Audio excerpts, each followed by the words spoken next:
룻기 3장 6절부터 18절까지 교독하겠습니다. 그가 타작마당으로 내려가서 시어머니의 명령대로 다 하니라.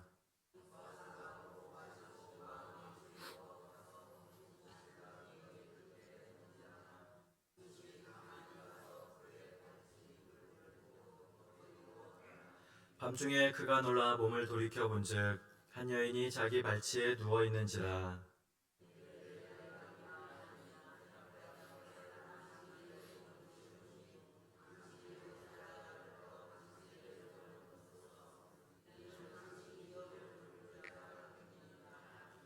그가 이르되 내 딸아 여호와께서 내게 복 주시기를 원하노라.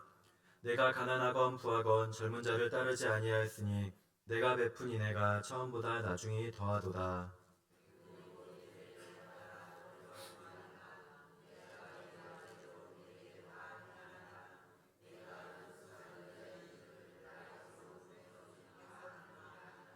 참으로 나는 기업을 물을 자이나 기업 물을 자로서 나보다 더 가까운 사람이 있으니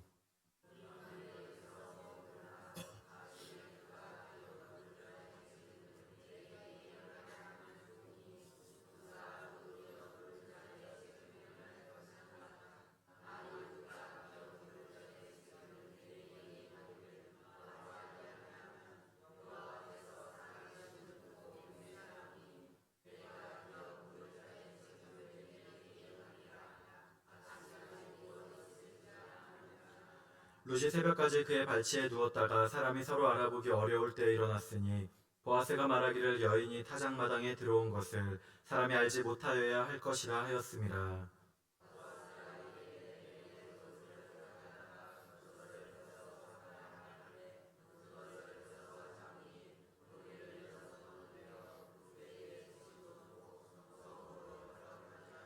룻이 시어머니에게 가니 그가 이르되 내 딸아 어떻게 되었느냐 하니 룻이 그 사람에게 자기에게 행한 것을 다 알리고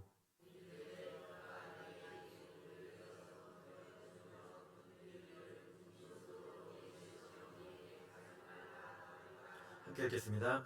이에 시어머니가 이르되 내 딸아 이 사건이 어떻게 될지 알기까지 앉아 있으라. 그 사람이 오늘 이 일을 성취하기 전에는 쉬지 아니하리라 하니라. 아멘. 네, 오늘은 인내의 열매라는 제목으로 오늘 말씀 나누겠습니다. 루키 3장 오늘 말씀에 관한 주석 예화에 보니까 백화점 왕이라고 불리우는 존 워너메이커 이야기가 있습니다. 백화점 왕이라고 불리우는 이 존 워너메이커의 어린 시절은 그다지 행복하지 않았습니다. 이유는 벽돌 공장에 직공으로 일을 하는 이 아버지의 수입으로 8식구나 되는 대가족의 생계를 꾸려가기가 너무나 힘들었기 때문입니다. 더군다나 워너메이커는 장남이었기 때문에 고생하시는 아버지를 보고는 가만히 있을 수가 없어서 일찌감치 초등학교를 중퇴하고 아버지가 다니는 벽돌 공장에 나가게 된 것입니다. 그러다 보니까 어린 나이에 학교 가는 친구들이 부럽게만 여겨졌습니다. 나도 학교에 다닐 수만 있다면 아니야 나는 가난하니까 돈을 벌어야 돼. 그렇지만 학교 다니는 친구들보다도 더 노력해서 반드시 훌륭한 사람이 되어야지. 워너메이커는 마음이 울적할 때마다 이렇게 다짐하곤 했습니다. 하지만 벽돌 공장 일은 쉽지 않았습니다. 조금만 잘못해도 이 공장의 책임자에게 매를 맞기가 일쑤였던 것입니다. 하루는 아버지가 아들에게 말했습니다. 미안하다. 어린 너를 고생만 시키는 이 못난 아버지를 용서해라. 아니에요 아버지 잘하고 있으니까 염려 마세요. 하지만 내가 공장에서 매맞는 것을 볼 때면 내 마음이 찢어지는 것 같단다. 걱정 마세요 아버지 제가 잘못해서 그러는 거니까 하지만 이 일이 제게는 앞으로 소중한 경험이 될 거예요. 이러한 일이 있은 후 워너메이커는 아버지를 섬기는 일 또 우리 공장 일을 더욱더 열심히 했습니다. 이처럼 워너메이커의 어린 시절은 비록 가난하고 또 고생스러웠지만 부모님을 섬기고 또 가족에게 봉사하는 그의 마음은 항상 즐겁기만 했던 것입니다. 그리고 어려운 환경 가운데서도 굴하지 않고 이 노력에 노력을 거듭한 결과 미국에서 최초로 백화점을 세우는 일을 해낼 수 있었다는 이야기입니다.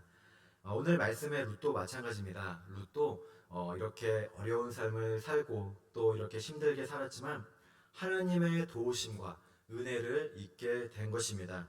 최선의 열심을 다한 결과 하나님으로부터 풍성한 상급을 받게 되었습니다. 그리고 지난 시간 나오미와 룻은 힘든 가운데서도 하나님을 믿는 믿음을 버리지 않았습니다. 그리고 룻은 그러한 가운데서도 삶을 포기하지 않고 밭에 나가서 떨어진 이삭을 주우며 죽고자 밭을 찾아갔습니다. 그런데 그렇게 찾아간 밭에서 우연히 만난 보아스가 나오미 가정의 기업 물을 자였던 것입니다. 이 사실을 알게 된 나오미는 이제 그 책임을 요청하려고 합니다. 룻기 2장 20절에 보니까 나오미가 자기 며느리에게 이르되 그가 여호와께로부터 복받기를 원하노라. 그가 살아있는 자와 죽은 자에게 은혜 베풀기를 그치지 아니한도다 하고 나오미가 또 그에게 이르되 그 사람은 우리와 가까우니 우리 기업을 물을 자 중에 하나이니라 하니라 말합니다. 기업을 물을 자, 기업 물은다는 것은 자신의 형제나 가까운 친척이 이 어려움에 처하면 그것을 해결해주는 구속자, 보호자를 말합니다. 예를 들어서 형제가 가난해서 토지를 잃게 되면은 그것은 이제 하나님이 주신 기업이기 때문에 그것을 대신 사서 그 가문의 가정이 이어가게 해 주어야 됐습니다. 또 만약에 자기의 형제 친척이 가난해서 종이 된 경우에는 대신 그것을 사서 구속해 주어야 됐던 것입니다. 오늘 나오미와 같은 가정은 어떻습니까? 이제 대를 이을 자녀가 없기 때문에 이러할 경우에는 그 가문의 대를 잇게 해주는 것, 그것이 바로 기업을 물을 자였던 것입니다. 이것이 강제는 아니었지만 나오미는 이제 보아스가 이전에 자신들의 가정에 해왔던 호의와 또 룻에게 베푼 일들을 듣고는 이 보아스로 하여금 기업 물을 자가 되도록 요청하는 계획을 이제 세웁니다. 그 계획은 바로 룻이 옷을 단정히 입은 다음에 타작 마당으로 숨어 들어가서 모든 추수를 다 마친 이 보아스가 잠을 자게 되면은 아무도 모르게 그의 발치에 누우라는 것입니다. 그리고 이렇게 하면은 보아스가 룻에게 무엇을 할지를 알려주리라는 것입니다. 이를 통해 보아스와 룻은 이제 가정을 이루는 이 축복의 길로 이르게 됩니다. 어떻게 이러한 일이 일어나게 됐는지 우리 오늘 다 읽지는 않았지만 룻기 3장을 통해서 우리 지난 시간에 이어서 함께 우리가 살펴볼 수 있는 교훈을 찾아보도록 하겠습니다. 먼저는 하나님께서는 사람의 계획과 순종을 통해서 일을 하심을 볼 수 있습니다. 오늘 룻기 3장의 말씀에 보니까 이 룻은 이방 여인임에도 불구하고 하기 어려운 일을 순종하며 믿음으로 나아갑니다. 바로 한밤중에 이 보아스에게 가는 것입니다. 우리 룻기 3장 1절부터 4절에 보니까 이렇습니다. 룻의 시어머니 나오미가 그에게 이르되 내 딸아 내가 너를 위하여 안식할 곳을 구하여 너를 복되게 하여야 하지 않겠느냐. 내가 함께하던 하녀들을 둔 보아스는 우리의 친족이 아니냐. 보라 그가 오늘 밤에 타작 마당에서 보리를 까불리라. 그런즉 너는 목욕하고 기름을 바르고 의복을 입고 타작 마당에 내려가서 그 사람이 먹고 마시기를 다 하기까지는 그에게 보이지 말고 그가 누울 때 너는 그가 눕는 곳을 알았다가 들어가서 그의 발치이불을 들고 거기 누우라. 그가 내 할 일을 내게 알게 하리라 하니 말씀합니다. 1절에 보면은 안식할 곳이 나오는데 그것은 한 가정을 말합니다. 남편을 잃고 끝까지 시어머니를 쫓고 또 믿음으로 살아온 룻에게 나오미는 가정을 이루도록 합니다. 나오미는 극한의 슬픔 가운데서도 모든 소망을 잃고 힘든 상황이었지만 끝까지 믿음을 갖고 살았습니다. 마찬가지로 자신의 며느리였던 룻 역시도 장래를 생각하며 이렇게 건면한 것입니다. 지금 당장이야 이제 추수가 끝날 때까지는 이제 이삭을 주우면서 그의 생계를 이어갈 수 있었지만 언제까지 이렇게 살아갈 수는 없었습니다. 그래서 고향을 떠나 타향살이를 하는 룻의 삶을 변화시켜 주고자 한 것입니다. 그래서 기업 물을 자의 책임이 있는 이 보아스에게 가서 그것을 요청할 것을 말합니다. 3절에 보니까 목욕하고 기름을 바르고 의복을 입고 타작 마당으로 가라고 말합니다. 할 수 있는 한 최대한의 노력, 할 수 있는 한 최대한 아름답게 또 잘 준비를 해서 겸손한 모습으로 다가가도록 권면한 것입니다. 물론 이러한 노력과 권면대로 행하는 것이 이 룻에게는 사실 쉬운 일이 아니었습니다. 룻은 지금 이스라엘에 온 지 얼마 되지 않아서 사회의 문화 관습에 익숙하지 않았습니다. 또 그러는 가운데 한밤중에 잘못하다가는 오해가 받을 수 있는 이러한 일을 하는 것이 참으로 어려운 일이었던 것입니다. 자신의 몸과 마음을 다 맡겨야 하는 일이었습니다. 하지만 이러한 가운데서도 룻은 나오미가 자신을 사랑하고 생각해주는 이 정성 어린 말에 전적으로 순종하는 아름다운 순종의 미덕을 우리에게 보여줍니다. 그래서 룻기 3장 5절로 6절에 보니까 룻이 시어머니에게 이르되 어머니의 말씀대로 내가 다 행하리이다 하니라. 그가 타작마당으로 내려가서 시어머니의 명령대로 다 하니라 말씀합니다. 룻이 이처럼 나오미의 말대로 다 행한 것은 어려움에 처해 있던 어머니를 사랑하는 마음 때문입니다. 또 그 뜻에 전적으로 순종하고자 하는 그런 마음이 있었기 때문입니다. 그런데 하나님께서는 바로 이러한 나오미의 계획 그리고 룻이 행한 이 순종을 통해서 그분의 일을 이루어 나가신 것입니다. 이러한 순종의 모습은 무엇보다도 우리 역시도 우리 하나님을 믿는 우리 성도들에게도 요구되는 덕목일 것입니다. 우리 하나님의 지혜는 우리의 생각보다도 높고 넓습니다. 우리 이사야 55장 8절로 9절에 보니까 이는 내 생각이 너희의 생각과 다르며 내 길은 너희의 길과 다름이니라. 여호와의 말씀이니라. 이는 하늘이 땅보다 높음 같이 내 길은 너희의 길보다 높으며 내 생각은 너희의 생각보다 높음이니라 말씀합니다. 우리가 하나님의 뜻을 찾고 구하며 순종할 때 오묘하신 이 하나님의 섭리와 은혜를 깨달을 수 있는 것입니다. 순종에 관한 이야기 중에 밑빠진 독에 물을 부으라라는 예화가 있습니다. 임금이 어느 날 신하들을 불러서 이상한 명령을 내렸다고 합니다. 여기 있는 이 우물물을 다 길어서 저기 저 밑빠진 독에 가득 채우시오 한 것입니다. 하지만 밑빠진 독에 물이 채워질 리가 없었습니다. 처음부터 다들 포기하고 아무도 그대로 행하려고 하지 않았습니다. 콩쥐팥이 이야기에서처럼 두꺼비가 나타나 도와주지도 않고 아무리 물을 부어봐야 소용없는 일이었던 것입니다. 그런데 충성스러운 한 신하는 오직 임금의 명령만 생각하면서 밤을 낮삼아 물을 길러 달랐습니다. 열심히 우물물을 길러서 밑빠진 독에 붓고 했어도 당연히 독은 채워지지 않았습니다. 그리고 결국 물을 길어 올렸던 우물물은 바닥이 드러나고 말았던 것입니다.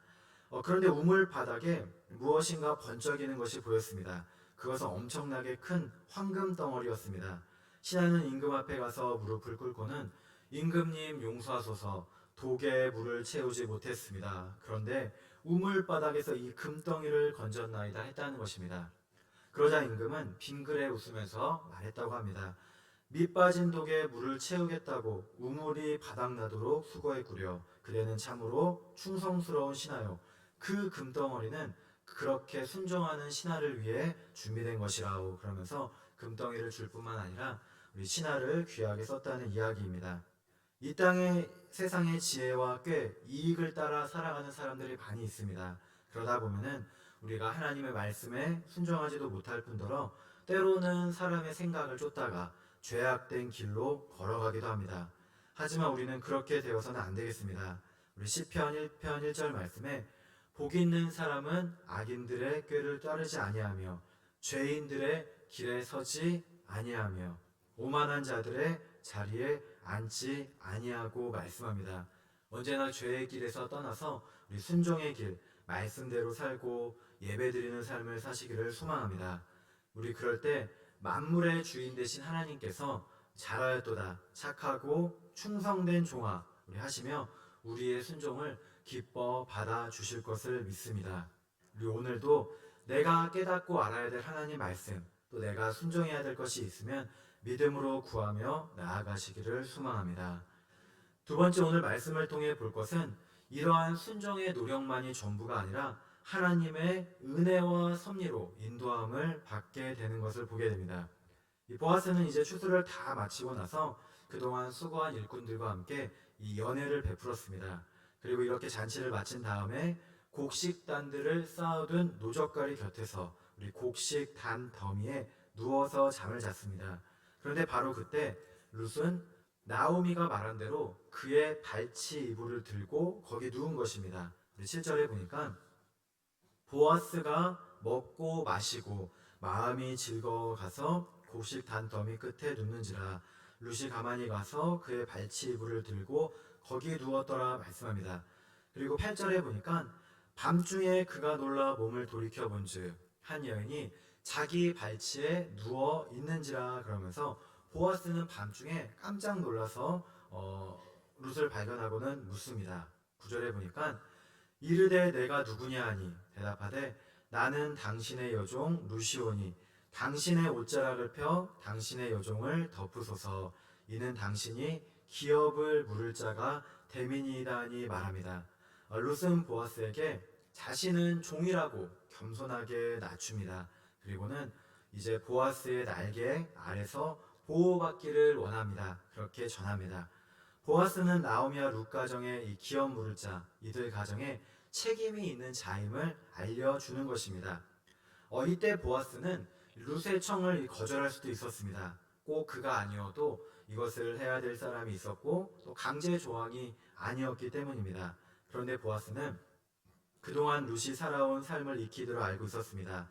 모압 땅에서부터 믿음을 갖고 또 시어머니인 나오미를 쫓아왔고 또 베들레헴에 와서도 성실하게 일을 하면서 생계를 이어가고 있음을 누구보다도 잘 알았던 것입니다. 그래서 10절에 보니까 그가 이르되 내 딸아 여호와께서 내게 복 주시기를 원하노라.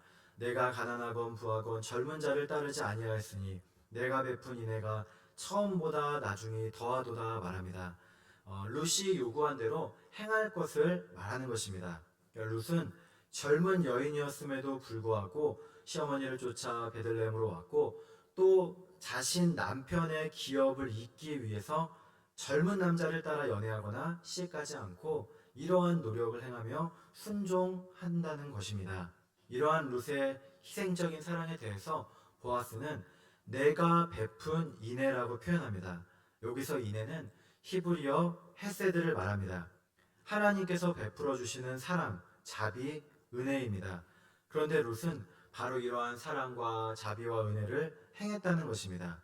무엇입니까? 먼저는 자기 자신을 부인하며 자신의 민족이 아니라 나오미와 이스라엘을 택해서 베들레헴으로 왔습니다. 또 보아스를 만나는 바로 이 순간에 룻은 이 엘리멜렉의 가문을 잇기 위해서 결혼과 언약을 요구하는 또 한 번의 이타적인 사랑을 행한 것입니다.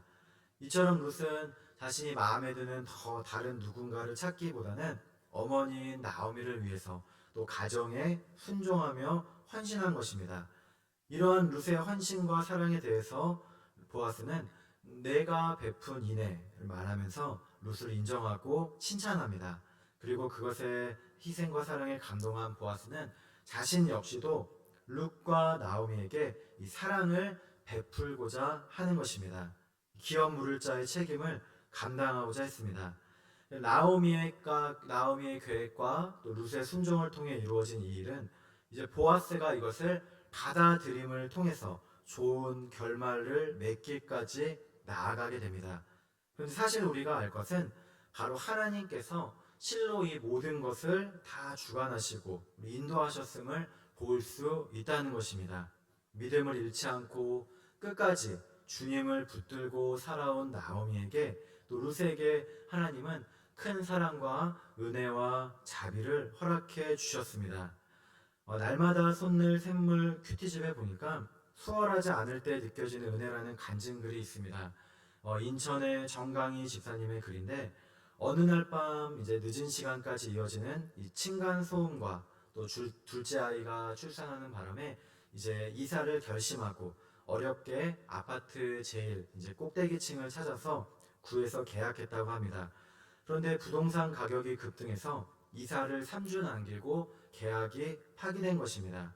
그렇게 1년이 넘도록 꼭대기층이 매물로 나오지 않아서 포기하고 있는데, 구하라 그리하면 너희에게 주실 것이요 찾으라 그리하면 찾아낼 것이요 문을 두드리라 그리하면 너희에게 열릴 것이니. 마태복음 7장 7절의 말씀을 붙들고 기도드렸다고 합니다. 그러던 중 우연히 전에 계약이 파기되었던 집이 다시 매물로 나왔고, 때마침 살고 있는 집을 매수할 사람도 나타나서 다시 계약을 하게 되었습니다. 잔금 기간도 길어서 시세보다 저렴하게 구입할 수 있었습니다. 그런데 매도인이 또다시 계약을 취소 요청을 하기도 하고, 또 여러 가지 우여곡절을 겪으면서 또 부동산 중개인의 조언으로 급하게 신용대출을 받아서 중도금을 마련했는데, 또 이러한 신용대출의 잔금 대출 신청에 영향을 주지 않을까 걱정되어서 기도드렸더니 다행히 대출 심사가 잘 진행돼서 이사를 하게 되었다는 내용입니다. 이사 전날까지 심한 폭우가 오고 또 이튿날에도 이어진다는 일기예보가 있어서 걱정하며 기도드렸는데, 다행히 이사하는 날에는 언제 그랬냐는 듯 비가 그쳤고 화창한 날씨 가운데 이사를 하게 되었다는 글입니다. 이전에는 이사와 같은 일은 계약만 성사되면 수월하게 다 진행되는 줄 알고 그것이 당연하다고 생각했는데, 이러한 일들을 경험하면서 어느 것 하나도 하나님의 인도하심이 아니면 가능한 것이 없다는 것을 깨달았다고 합니다. 그래서 새로운 보금자리에서도 하나님 보시기에 우리 기뻐하시는 가정이 되도록 노력하겠다고 하며 글을 마칩니다. 우리가 살아가는 삶 역시도 이와 마찬가지일 것입니다. 우리 하나님께서는 주님 앞에 나아가는 우리를 사랑하셔서 선하게 인도하시는 분이심을 알아야 되겠습니다. 우리 삶의 모든 길은 우리가 노력해서 또 우리가 힘을 다한다고 이루어지는 것이 아닙니다. 우리 앞서 나오미가 룻에게 목욕하고 기름을 바르고 의복을 입고 타작마당에 내려가라고 그렇게 지시했는데, 이러한 인간의 노력이나 행함에 따라서 삶의 모든 것이 다 뜻대로 선하게 이루어지지만은 않습니다. 물론 사람의 노력도 필요하지만 우리 룻기를 통해 보았듯이 삶의 모든 것을 이끄시며 섭리하시는 분은 우리 바로 하나님이신 것입니다. 우리 삶을 주관하시고 지도하는 것은 우리 걸어가는 우리 자신에게 있는 것이 아니라 온 우주 만물을 창조하시고 또 주관하시는 하나님께 있음을 성경은 우리에게 가르쳐 주고 있는 것입니다. 사무엘하 22장 26절 27절에 보니까 자비한 자에게는 주의 자비하심을 나타내시며 완전한 자에게는 주의 완전하심을 보이시며 깨끗한 자에게는 주의 깨끗하심을 보이시며 사악한 자에게는 주의 거스르심을 보이시리이다 말씀합니다. 하나님께서는 며느리를 사랑해서 그의 앞길을 열어주고자 한 나오미에게, 또 그 어머니의 말씀에 순종해서 전적으로 따른 룻에게 은혜를 베푸시고 또 이들의 길을 열어주셔서 사람의 사랑과 자비를 입도록 은혜를 더해 주신 것입니다. 그래서 보아스를 움직여 기업 물을 자로서의 책임을 약속하게 하고, 우리 15절에 보니까 보리를 6번이나 되어주면서 다시 한번 그 사랑에 대한 보답을 합니다. 오늘도 우리의 모든 노력과 애씀이에 임하는 하나님의 사랑과 은혜와 인도하심을 구하시기를 바랍니다. 우리 사람의 길이 우리 자신에게 있지 않습니다. 걸음을 지도함이 걷는 자에게 있는 것이 아니라 여호와 하나님께 있음을 굳게 믿어야 되겠습니다. 우리 그 은혜 가운데 살아가는 성도 여러분 되시기를 바랍니다. 마지막 세 번째, 우리는 인내의 열매를 맺는 자가 되어야 되겠습니다. 이제 간밤에 보아스와의 대화를 끝낸 룻은 이제 보리를 갖고 아무도 알아차리지 못하도록 이 새벽녘에 급히 집으로 돌아옵니다. 그리고는 어머니에게 이 자초지정을 설명합니다. 이러한 이야기를 들은 나오미는 이 모든 것이 자신의 노력과 애씀이 아니라 하나님의 은혜로 이루어짐을 알았습니다. 그리고는 결코 급하게 서두르거나 조급해하지 않은 것입니다. 도리어 18절에 보니까 이에 시어머니가 이르되 내 딸아 이 사건이 어떻게 될지 알기까지 앉아있으라. 그 사람이 오늘 이 일을 성취하기 전에는 쉬지 아니하니라 하니라 합니다. 나오미는 자칫 일을 그르치지 않도록 집에서 인내하며 기다리고자 한 것입니다. 왜냐하면 조급하게 성문으로 나갔다가는 다른 사람들이 이 일을 알게 되면 행여 방해받거나 또 일을 그르칠 수 있기 때문입니다. 그래서 일이 끝날 때까지 그러니까 보아스가 기업 물을 자의 책임이 더 있는 가까운 친족과 먼저 말해서 결론을 내기까지 기다립니다. 잠언 16장 1절에 보니까 마음의 경영은 사람에게 있어도 말의 응답은 여호와께로부터 나오느니라 말씀합니다. 인간의 모든 노력과 애씀에 응답하시며 선하게 인도하신 하나님을 굳건히 믿고 기다린 것입니다. 사랑하는 가족을 잃고 큰 고난을 당한 나오미와 룻은 이제 하나님께서 베푸시는 은혜로 말미암아 길고 긴 인내의 열매를 맺는 일에 한 걸음 더 다가가게 됩니다. 야고보서 1장 2절로 4절에 보니까 이렇게 말씀합니다. 내 형제들아 너희가 여러 가지 시험을 당하거든 온전히 기쁘게 여기라. 이는 너희의 믿음의 시련이 인내를 만들어내는 줄 너희가 알미라. 인내를 온전히 이루라. 이는 너희로 온전하고 구비하여 조금도 부족함이 없게 하려 함이라 말합니다. 우리 역시도 기다릴 줄 아는 믿음을 가져야 되겠습니다. 역경과 고난의 삶 가운데서 가장 먼저 우리가 행해야 될 고난 가운데서는 믿음 지키며 인내하고 기다리는 것입니다. 그렇게 온전히 인내를 이룰 때 하나님께서 기뻐하시고 원하시는 온전한 성도의 모습을 이루어낼 수 있습니다. 마찬가지로 야고보서 5장 7절로 8절에 보니까 그러므로 형제들아 주께서 강림하시기까지 길이 참으라 말씀합니다. 그러면서 보라 농부가 땅에서 나는 귀한 열매를 바라고 길이 참아 이른 비와 늦은 비를 기다리나니 너희도 길이 참고 마음을 굳건하게 하라. 주의 강림이 가까우니라 말씀합니다. 우리 땅에서 나는 열매를 수확하기 위해서는 씨앗을 심고 인내하며 많은 시간을 기다려야 됩니다. 물론 사람의 노력도 필요하지만 풍성한 추수를 위해서는 때에 알맞게 비가 내려야 됩니다. 근데 그런 것은 사람의 힘으로 할 수 없는 것들입니다. 이스라엘에서는 이른 비는 이 곡식이 자라기 시작하는 10월, 11월경에 오는 비고 늦은 비는 이 곡식을 추수하기 전인 4월, 5월경에 내리는 비라고 합니다. 그런데 이러한 비가 시기적절하게 내려야만이 추수할 때나 곡식을 심을 때나 농작물이 바르게 심기고 성장해서 자랄 수 있다는 것입니다. 그래서 사람은 하나님께서 이처럼 비를 주실 것을 인내하며 기다려야 되는데 우리 역시도 이러한 믿음의 인내를 해야 된다는 말씀입니다. 마찬가지로 야고보서 5장 11절에도 보니까 욥의 인내를 말합니다.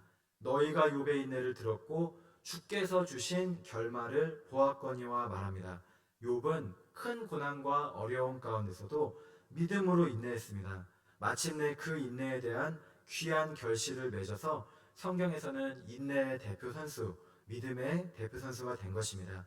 우리도 이러한 믿음의 인내를 통해서 가장 귀한 열매 맺기를 소망합니다. 말씀을 마치겠습니다. 오늘 만약에 이 룻이, 이게 우리 성경 속에만 룻이 나오는데 룻이 만약에 우리 옆에 와서 앉아 있다면 우리가 무슨 이야기를 룻이 우리에게 해줄까요? 성경 속에서만 만나는 인물이 아니라 룻이 우리 곁에 와서 안녕하세요, 저는 룻입니다. 당신을 만나기 위해 이 자리에 왔습니다 하면서 우리 옆에 앉아 있는다고 하면은 어떨까요? 뭐 귀신이야 그러면서 도망갈까요? 도대체 우리 성경 속의 룻은 우리에게 무슨 이야기를 해줄까? 아마도 이렇게 얘기해 주지 않을까 싶습니다. 아무리 힘들고 어려운 가운데 있어도 절대로 포기하지 마세요. 주님을 믿고 의지하세요 라고 말해줄 것 같습니다. 지금 우리의 삶 가운데 고난이 있어도 역경과 마라와 같은 쓰고 괴로운 곳이 있다 할지라도 결코 믿음을 잃지 말아야 되겠습니다. 우리 늘 기도하면서 주님을 바라보라고 그렇게 얘기해 줄 것 같습니다. 그리고는 룻 자신이 겪어야 했던 이 모든 어려움들, 고난의 세월들을 말하면서 우리 역시도 그렇게 해낼 수 있다고 말해줄 것 같습니다. 우리 믿음 안에서 겪는 인내의 고통 뒤에는 반드시 하나님의 축복과 은혜가 있습니다. 우리가 성급하게 생각하며 이를 그르치거나 또 걱정과 초조와 불안으로 말미암아 하나님보다 앞서 나가는 일이 있어서는 안 될 것입니다. 인내의 열매를 맺길까지 주님을 믿고 의지해야 됩니다.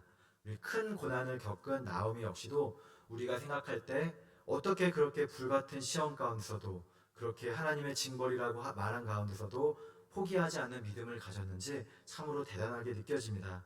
또 자부였던 룻도 그 믿음을 본받아 순종한 것이 대단합니다. 근데 우리 역시도 나의 삶 가운데 우리 하나님의 인도와 섭리가 있으심을 믿으시기 바랍니다. 오늘 말씀과 같이 언제나 하나님의 말씀에 순종하고 사람이 할 수 있는 최대한의 노력과 또 그 위에 부어주시는 하나님의 사랑과 은혜를 받으며 살아가기를 소망합니다. 우리 안에 어떤 것과는 바꿀 수 없는 이 불로 연단하여도 없어질 금보다 더 귀한 믿음의 확실함으로 말미암아 예수님 나타나실 때 칭찬과 영광과 존귀를 얻는 복된 성도 여러분 되시기를 주님의 이름으로 축복합니다. 기도드리겠습니다. 하나님, 늘 주님의 말씀에 순종하며 주님께 나오고 어떠한 고난 가운데서도 믿음으로 인내하며 귀한 열매를 맺는 저희 모두가 되게 해주시옵소서. 감사드리며 예수님의 이름으로 기도드립니다. 아멘.